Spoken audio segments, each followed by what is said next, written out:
entramos en esta fase de transformación digital. José Ángel Benito Negorela es presidente de Windows Channel Group. Es particular, es sociólogo, orientado y con una vida en tecnología. Tal vez eso le ha permitido traducir claramente muchas realidades humanas y de la sociedad en todo el mundo de la tecnología. La transformación digital en la formación. José Ángel, nuestro anfitrión tecnológico también. Adelante. ¿Qué tal? Buenos días, buenas tardes, realmente. Gracias, Germán, por la introducción y gracias a todos por las aportaciones que en este momento habéis hecho.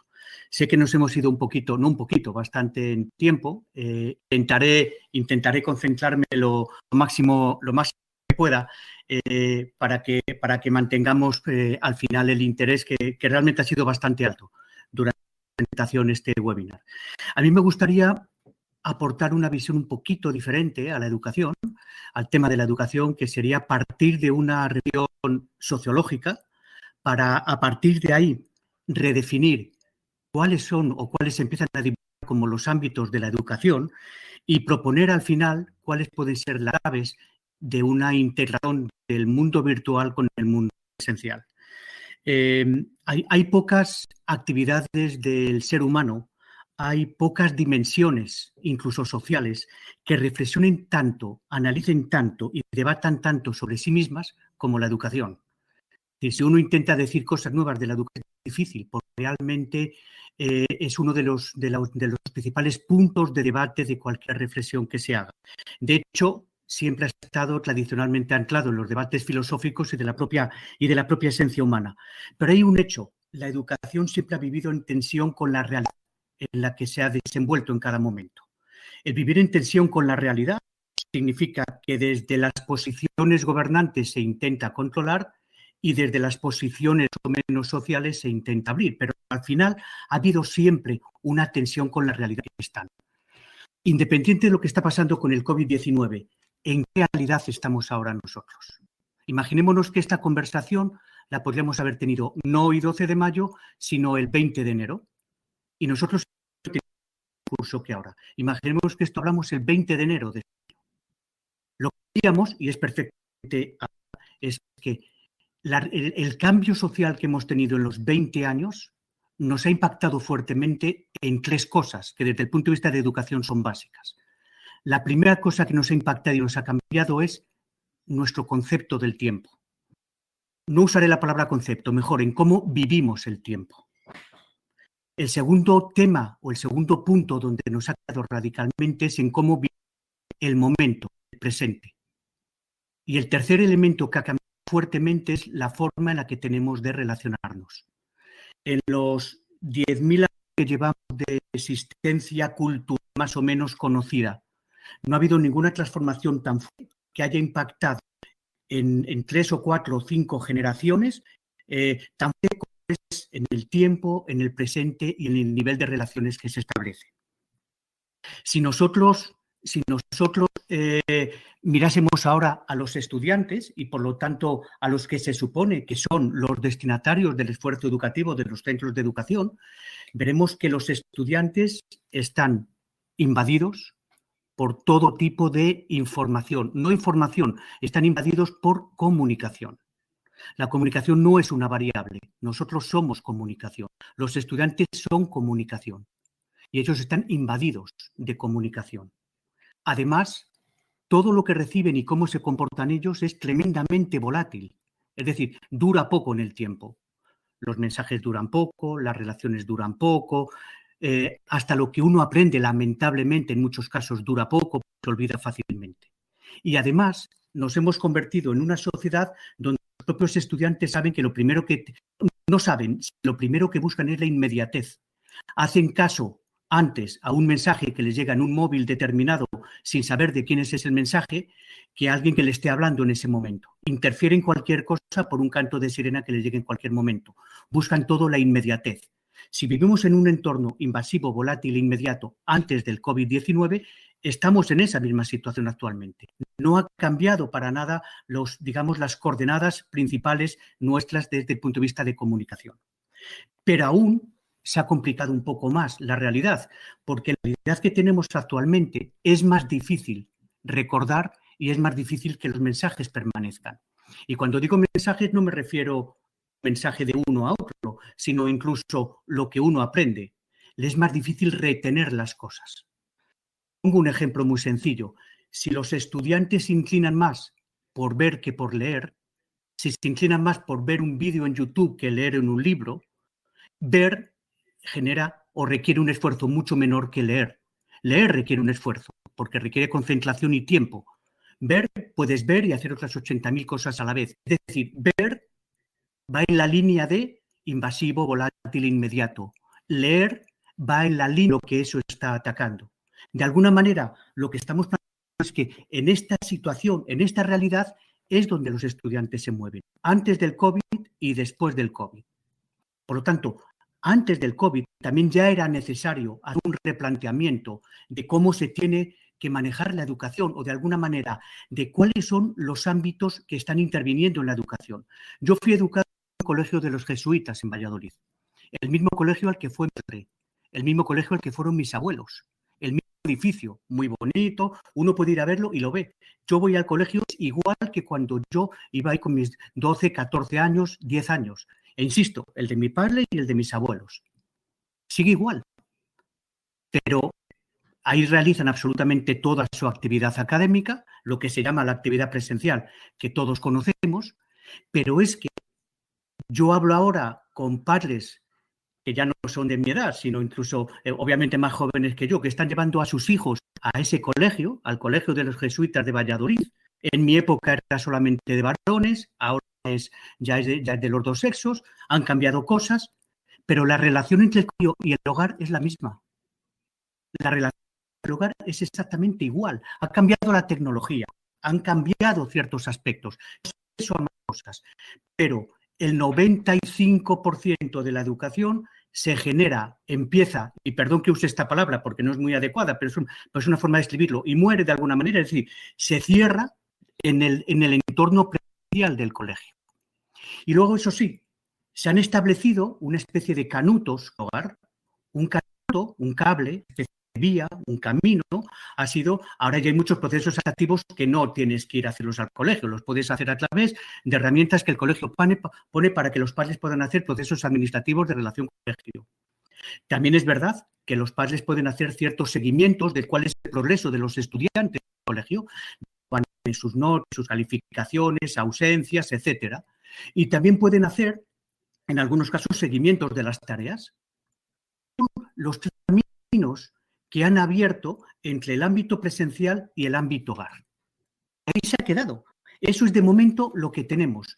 Exactamente la misma relación en el año 2020 que en el año 1970, cuando iba yo al colegio, o cuando iba mi abuelo en 1898. Exactamente igual.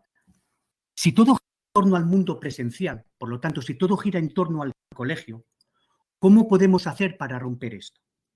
Porque fijaros que hay una cosa importante. Cuando se habla de innovación en educación, no se habla generalmente, hay gente que sí, pero el concepto general no se habla de redefinir ámbitos de educación. Se habla de ser innovador. Por ejemplo, se puso de moda el sacar a los chicos al patio, irte a espacios urbanos, hacer no sé qué. Hay una serie en Netflix muy interesante que se llama Merli, es sobre un profesor de filosofía en un colegio de enseñanza secundaria de Barcelona. Si no lo has visto, lo recomiendo. Una serie bastante interesante. Pero al final la innovación pedagógica, la innovación de educación se asocia con la innovación pedagógica y con buscar nuevos espacios complementarios a la clase, los saca, los lleva a un sitio, etcétera. Pero en toda esa serie yo no veo nada que diga ¿y qué pasa en la casa? ¿Qué estudiante llega a la casa? ¿Hay alguna continuidad en la educación o no hay continuidad en la educación?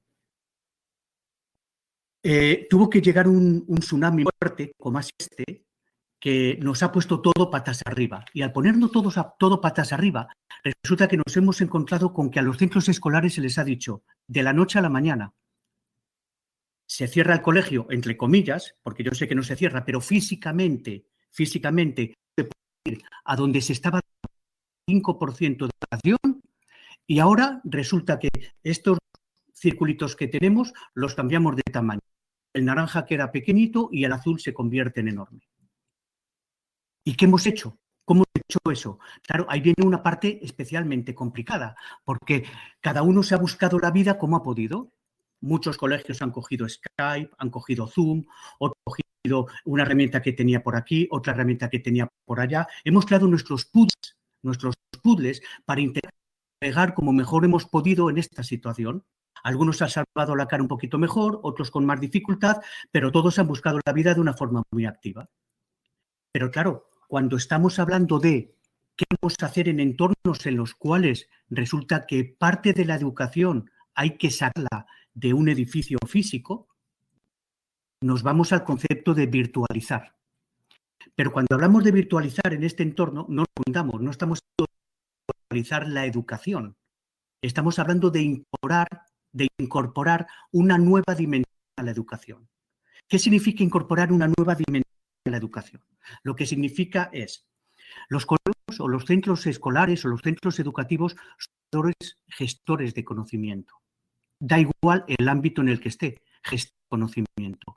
Conocimiento que no se conserva, que no se comparte, es conocimiento que no existe, es conocimiento que se pierde. Un conocimiento que no seamos capaces de fijarlo es un conocimiento espúreo que va a desaparecer en un momento determinado. Por lo tanto, incorporar la dimensión virtual a la educación, lo que significa primero es que debemos de comportarnos como una organización celosa en mantener el conocimiento, mantener para compartirlo, evidentemente. Y cuando decimos que queremos incorporar una dimensión virtual a la educación, es porque decimos, mira, entre lo presencial 100% y lo virtual 100%, que está bien, hay un camino intermedio que es, vamos a jugar en ciertos elementos presencial y en ciertos elementos virtual. Vamos a revisionar esa relación que tenemos a nivel educativo. Para eso necesitamos tener mucha claridad en cosas muy claras, dos cosas. Uno, en cómo hacerlo, es lo que tópicamente se llama plataformas, y otro, en cómo hacerlo, que sería contenidos.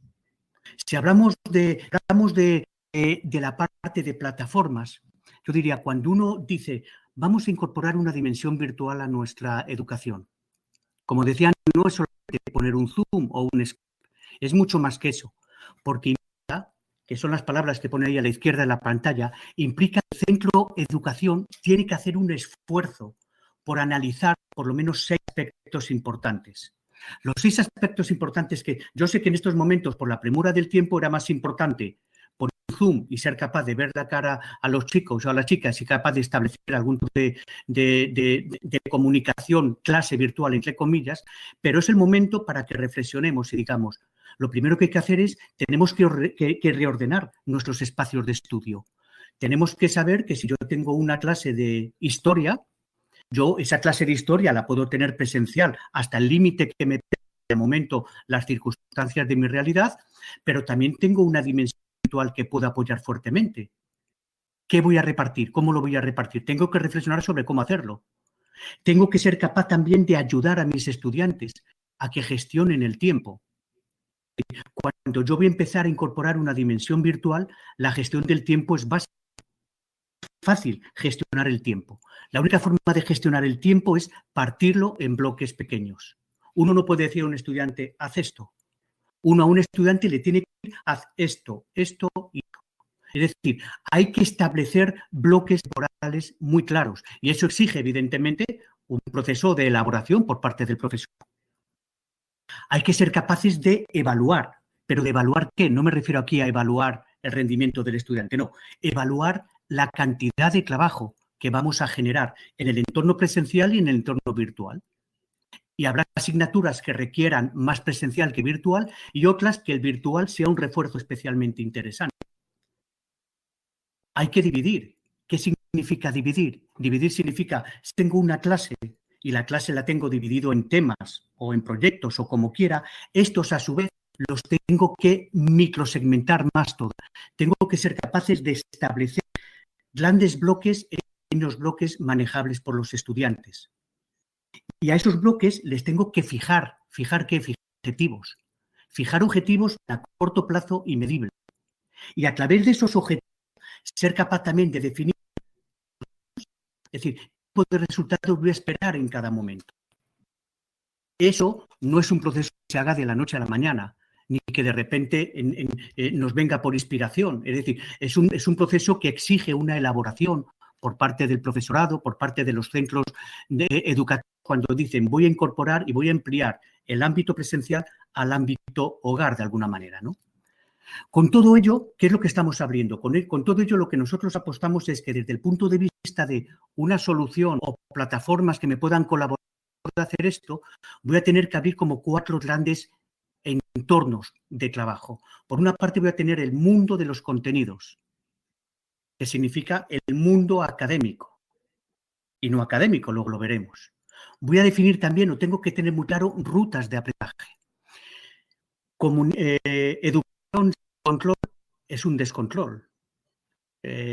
Yo no digo que tengamos que ir a entornos dirigidos, pero evidentemente tenemos que jugar un papel de entrenadores, un papel de otros, como queramos poner el nombre que queramos, pero en el cual es el profesor el que tiene que establecer rutas de aprendizaje que un estudiante pueda seguir, ya sea presencial o, lo que es más importante, en el refuerzo virtual.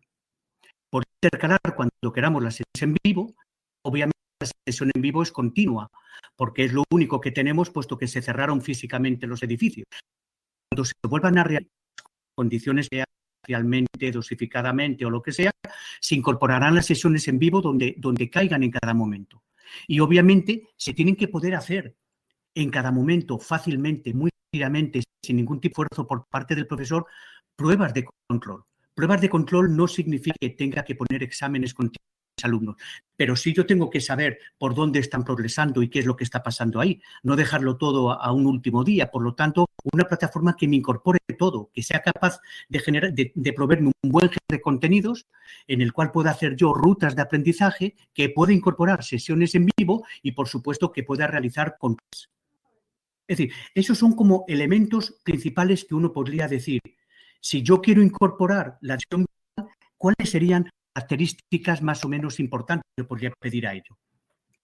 De alguna forma, lo que estoy intentando compartir es que la virtualidad hoy en día ahora es 100% por necesidades de la situación que tenemos, pero la virtualidad ha sido para quedarse. La virtualidad es ser una dimensión más dentro de nuestros procesos educativos. Puede haber actividades que sean puramente y por no. Yo soy centro escolar, tengo las clases presenciales determinadas, pero puedo hacer un taller de lectura. Y ese taller de lectura puedo hacer lo que sea, por ejemplo, con una base virtual importante. Creo un grupo de lectura en mi plataforma y ahí hago lectura. Puedo tener, por ejemplo, una actividad musical. La actividad musical requiere en algunos momentos presencial, evidentemente, pero la virtualidad puede ser muy interesante porque las pueden estar practicando en casa y pueden compartir lo que practican virtualmente. Por lo tanto, la virtualidad significa que en muchos casos va a complementar la actividad normal y no solamente la académica, que es importante, sino la académica y evidentemente todo lo que no es académica, particular, actividades que puedan determinarse como de ocio, actividades complementarias. ¿Cuántas veces se lleva a una persona que tiene cosas interesantes que decir a un colegio para que dé una charla? Una charla, por ejemplo, a los alumnos. También hay charlas para padres. Van los alumnos, van a la charla, lo escuchan, les encanta, fenomenal. Como decimos en España, salen como una moto, que significa salen encantados. Al cabo de una semana, no. Al cabo de un día, esto no me acuerdo. No se acuerdan porque vuelven a su realidad. La realidad es la que es invasiva, la que es momento, la que es la que les está cortando, la que les exige la inmediatez, la de las redes que metimos con ellas. Y vuelven a su realidad y su realidad les oculta. Entonces, lo que dijo se olvidó. Y una pregunta, si eso se hubiese grabado, la virtualidad no está en verlo online. La virtualidad está en verlo cuando tú quieres. Por ejemplo, ¿cuál ha sido la solución principal de las plataformas de televisión? Las plataformas de televisión, principal ingreso y audiencia, no vienen por cuestiones de directo, salvo evidentemente si hay un partido de fútbol concierto determinado. Por el concepto de lo que es vídeo on demand, es decir, porque la gente vea cuando quiere una cosa. Yo entro en Fox Play y veo la serie cuando quiero verla, no tengo que estar a las 7 de la tarde esperando a que en su canal de televisión. La virtualidad, por eso muchas veces es on demand, cuando yo quiero y puedo. Por lo tanto, la virtualidad no solamente como una sesión de directo, sino como un entorno donde yo puedo almacenar, compartir, clasificar e interactuar para que en algunos casos disciplinadamente en momentos adecuados, en otros momentos no pueda. Teniendo en cuenta esto, es decir, que de alguna manera lo que estamos pensando es que la virtualidad llega como un complemento social de la educación normal, una plataforma o cualquier plataforma que exista para nosotros tiene que tener un criterio básico. Y este es un tema importante porque, lo hemos dicho antes, al final uno nos ha generado un de soluciones. Acojo diferentes cosas de unas de otras, y engancha como puede. Pero así no podemos funcionar. Así podemos funcionar todo para dar respuesta a una crisis. Pero eso no es una respuesta a una acción estable de desarrollo. Necesitamos tener control. Por ejemplo, una plataforma de educación tiene que estar jerarquizada, fuertemente jerarquizada. El profesor debe tener el control absoluto de lo que pase ahí y debe ser capaz de manejar absolutamente todo. Y los estudiantes tendrán el acceso que yo les dé en cada momento. Es algo obvio, pero pero creo que a veces hay que decirlo, a veces hay que decirlo nuevamente, porque sin querer, por ejemplo, yo he visto algún colegio que está usando una solución, pues estaban usando Microsoft Teams, no les permite cosas de control en algunos momentos determinados, o simplemente estaban usando el Google para compartir documentos. Es decir, no había un control jerárquico de lo que era lo que estaba ocurriendo ahí. Y eso lo tiene que tener el profesor. Por lo tanto, lo primero que tenemos que pedir es una arquitectura jerarquizada. Lo segundo que tenemos que son, seguramente más, pero por lo menos unas funcionalidades. Ya he avanzado algunas, aquí me permito repetirlas para que estén integradas de alguna manera. Gestor de conocimientos, donde uno puede almacenar lo que quiera, como quiera, pero organizado de acuerdo con los criterios del profesor. Si yo soy un profesor, quiero subir toda una serie de contenidos para explicar la historia en el siglo XX, yo quiero que los estudiantes vean los contenidos en el orden que yo quiero que los vean. Yo sé que está muy bien el que ellos tengan libertad para otras cosas, pero en proceso de aprendizaje uno tiene que asumir muchas veces eso de dirección, ¿no? Es como en un equipo de fútbol, de irse a atacar cuando quiera. No, el defensa está de defensa y el que ataca está el que ataca. Y cada uno estamos en nuestros puestos. Y ya se encarga el entrenador que vayas al ataque. Ni todos van corriendo detrás del balón. Por lo tanto, de alguna manera, lo que buscamos es que haya un gestor de contenidos gestionado muy eficientemente el profesor, con las capacidades que quiera dar en cada momento a sus alumnos. Tiene que haber foros de discusión. Y aquí entramos en un tema que es especialmente importante. Se ha avanzado antes, yo creo que lo dijo Walter cuando las CES.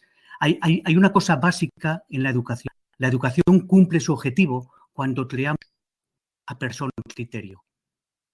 Si creamos personas con criterio, estamos creando personas que son capaces de desenvolverse en cualquier situación. Es lo más difícil de tener hoy en día en la sociedad, tener criterio. Eso es lo más difícil. El criterio se consigue muchas veces a base de debates. Bueno, pues que pueda haber foros de discusión en los cuales el profesor pueda proponer un tema, los alumnos puedan ir discutiendo sobre ese tema. Un entorno sencillo, como un Twitter. Aquí no discutimos, imaginemos que cogemos Twitter y lo ponemos ahí.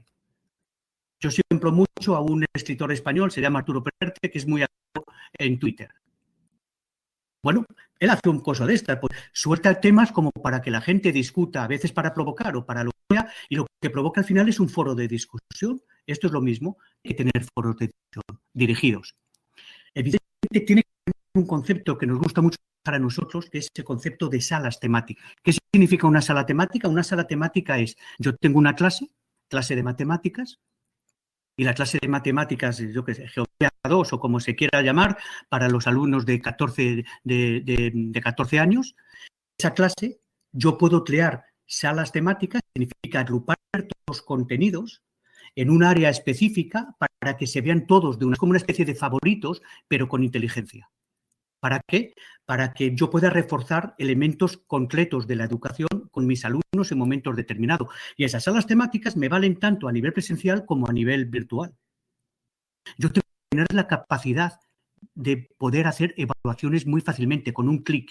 Si para hacer una evaluación el profesor tiene que perder no sé cuánto tiempo y montarse un follón tremendo, no lo va a hacer. Bueno, lo va a hacer, pero va a costar. Y eso así no funciona el sistema.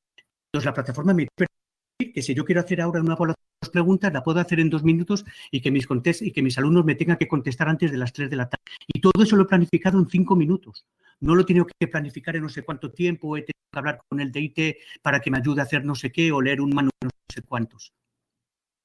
Tengo que tener capacidad de hacer chat, cosas de esas, lo que hemos comentado antes, rutas de aprendizaje, que lo hablaremos un poquito más adelante, poder tener 2 tipos de sesiones en vivo, poder ver las sesiones en vivo como si fuese una clase, todos, y sesiones en vivo como una conferencia, una charla de tipo web, una charla de alguien que va a hablar y los lo van a escuchar.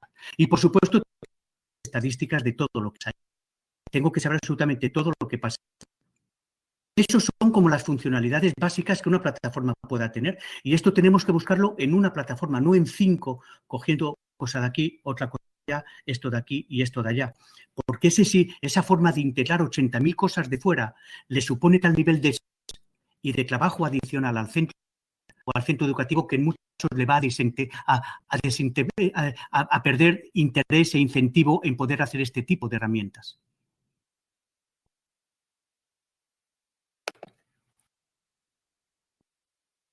Tomando eso como referencia, decía que quería hacer una especial indicación en lo que significaba el concepto de rutas de aprendizaje, porque desde el punto de vista de educación virtual como apoyo a la educación presencial es especialmente relevante. Imaginemos que yo tengo una sala temática, la clase de historia, como decía antes, estoy dando el curso el módulo de la historia del siglo XIX. Y en la historia del siglo XIX quiero hacer un especial énfasis, por ejemplo, en los procesos de independencia en América. Entonces cojo y digo, voy a crear una especie de sala temática donde subo a lo mejor 3 documentos, un PDF o 4 documentos. Si hubiese algún vídeo, subo algún vídeo. Si no tengo vídeo, no subo vídeo, pues subo unos documentos o lo que sea. ¿Y qué hago? Los alumnos entran ahí. Al entrar ahí, lo que van a tener que hacer es leerlos. En cuanto lo leen, ahí mismo les llevan un enlace donde tienen que hacer un examen. Perdón, que me ha dado carrasca en la garganta. Yo lo que hago es, hago el examen. De ese examen yo le puedo dar cuántas oportunidades quiera el alumno, porque no es un examen que quiero para calificarle notas, sino simplemente sus conocimientos. Puedo decir que lo haga 1, 2 veces o 3 veces. Una vez hecho, si le ha salido bien, va a unos contenidos. Si le ha salido mal, le pongo otro enlace donde le está llevando a unos contenidos específicos como refuerzo de eso. Y visto esos contenidos, le vuelvo a llevar a la temática. Es decir, yo puedo crear una ruta de aprendizaje, ya sea complementaria a la educación presencial que lo estoy o con su propia personalidad como educación virtual. Pero eso puedo hacerlo también en un foro, porque yo puedo generar un foro de discusión de un tema determinado. Y en el foro yo puedo poner un enlace a un contenido. Contenido para al alumno a un test simplemente de una pregunta, de 2 preguntas, de 3 preguntas, y en función de lo que responda le puede llevar a otro contenido. Toda esa forma de definir esa ruta, que uno podría pensar que es un poco complicada, hay formas que se van a hacer tremendamente sencillas, prácticamente con 4 clics. Uno puede, esa ruta, defines la ruta, se la lanzas al alumno y luego ya el profesor ya es pasivo, el profesor ya espera, el alumno es el que la ejecuta, ver los resultados de fuerzas. Esta parte, esto es lo que estamos hablando nosotros, incorporar la educación virtual como complemento de la educación presencial. No solamente un Zoom, como decía anteriormente, sino algo mucho más complejo y mucho más completo. Incorporamos todo este mundo y somos capaces de hacer todo esto. Nosotros cuando estábamos hablando con colegios, el pánico surgía siempre cuando los contenidos y ahí salía un pánico existencial muy fuerte. Porque yo qué contenidos pongo yo hago, hacer vídeos es muy caro, los vídeos educativos son caros, yo no tengo, ¿qué hago esto? Entonces, ¡pum!, mataba cualquier deseo de hacer algo virtual, que se veía el mundo de contenidos como algo esotérico. Cuando hablamos del mundo de contenidos, nosotros intentamos relativizarlo bastante. Le pedimos al centro educativo que haga una reflexión muy sencilla. Primero, que tenga muy claro los tipos de contenidos. Hay unos contenidos que son académicos, por los tipos que da Santillana, que da no sé quién, que da tal. Hay contenidos académicos. Hay contenidos que pueden ser temáticos, como su nombre, porque son de un tema concreto, de un tema muy específico y determinado, y ese tipo de contenidos se pueden sacar de muchos sitios a través de enlaces. Hay contenidos motivadores, hay contenidos que son, por ejemplo, de personas referentes, de alguien que va a dar una conferencia y eso se puede partir luego en 80 contenidos. Pero hay el contenido principal, que es el profesor. El profesor y los alumnos son fuentes de contenido. Voy a leer lo anterior, que hace el editor Arturo Pérez Reverte, publica un libro al año o un libro cada 2 años, no sé cada cuánto tiempo. El resto del tiempo lo que pasa son comentarios suyos. Y a veces se coge con su teléfono móvil, se graba y se graba algo de 3 minutos, de 5 minutos. Esos contenidos tienen mucho valor. Hemos pensado la capacidad que tienen los profesores de hacer contenidos ellos mismos, de qué manera serían capaces de poder hacer contenidos que funcionaran adecuadamente. Es decir, lo estamos hablando, por lo tanto, en ese punto, lo que estamos hablando, por lo tanto, en ese punto es que los profesores podrían hacer muchos contenidos de una forma natural y normal, como el que hace un tweet en Twitter o como, aquí lo estamos, como el que se graba en un momento determinado. Escenario sencillo y no es idílico, escenario muy normal. Soy profesor de ciencias y estamos viendo el origen del universo o viendo temas del universo. Yo puedo grabarme con un móvil y simplemente hacerles como una pregunta a los alumnos. ¿Habéis pensado, por ejemplo, que si el universo parece ser que surgió hace 13.800 millones de años, qué hubiera pasado y no sé qué? Y luego, con un clic, sube una cosa a su Facebook o a lo que sea y lo subo con un clic. Y eso lo ven mis alumnos antes de la clase. Yo puedo generar mucha acción a nivel de educación, muchas pautas de educación, mucha estimulación del aprendizaje, mucha estación del conocimiento a través de mensajes breves autorados por los propios profesores. Y en muchos casos, por los alumnos, claro, es un proceso de aprendizaje de la noche a la mañana. Pero, por ejemplo, nosotros tenemos algunos escolares donde los alumnos que ellos hacen contenidos sobre temas determinados. Hoy en día, con un teléfono móvil ya lo haces. No hace falta que contrates un contenido de editorial no sé qué que te cobra no sé cuántos. Evidentemente, cada cosa en su sitio. Por eso el primer esfuerzo para un escolar es entender que hay muchos tipos de contenidos y saber que hay algunos, los académicos puros y duros, que requieren una elaboración determinada, y otros que no tienen tanta elaboración y que pueden ser grandes aplicates, grandes estadores de procesos de aprendizaje. Porque al final el contenido, con que ya las 3 reglas que tenemos ahí, directo, y breve, te va a funcionar. Por cierto, es lo que busca la gente joven. Y tenemos que hablar en su mismo lenguaje.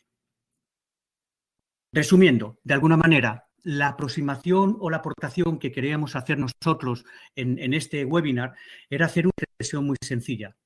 El COVID-19 ha sido un tsunami que nos ha puesto más arriba.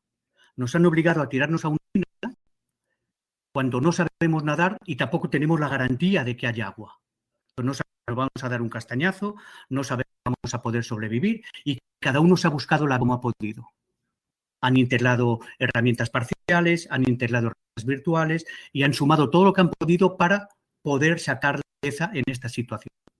Una vez que estamos aquí, es el momento para que los centros educativos una reflexión sobre hacia dónde quiero ir, no dejarme llevar por la mente, hacia dónde, para que pueda incorporar la dimensión virtual complementaria a mi educación presencial y verle de una forma ya definitiva el ámbito hogar en el ámbito presencial, pero reequilibrando un poco el tema.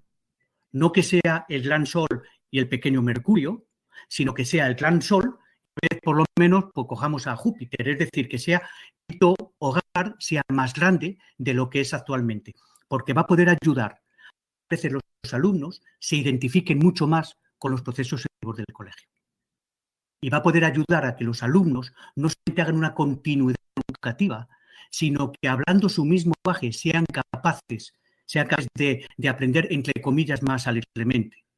Claro, una plataforma como esa tiene que tener estudios pedagógicos asignados a los estudiantes, es decir, funcionalidad, estética.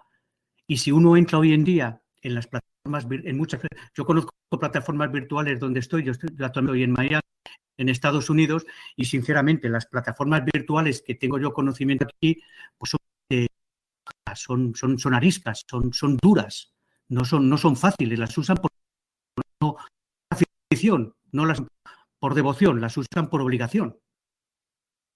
Pero si queremos incorporar una dimensión virtual complementaria, presencial, los estudiantes deben usar también las herramientas virtuales por devoción, por gusto, porque quieren y porque ven que es útil. Desde la sociedad hasta, digamos, la plataforma tecnológica para intentar que la virtualidad sea una dimensión más en el proceso educativo.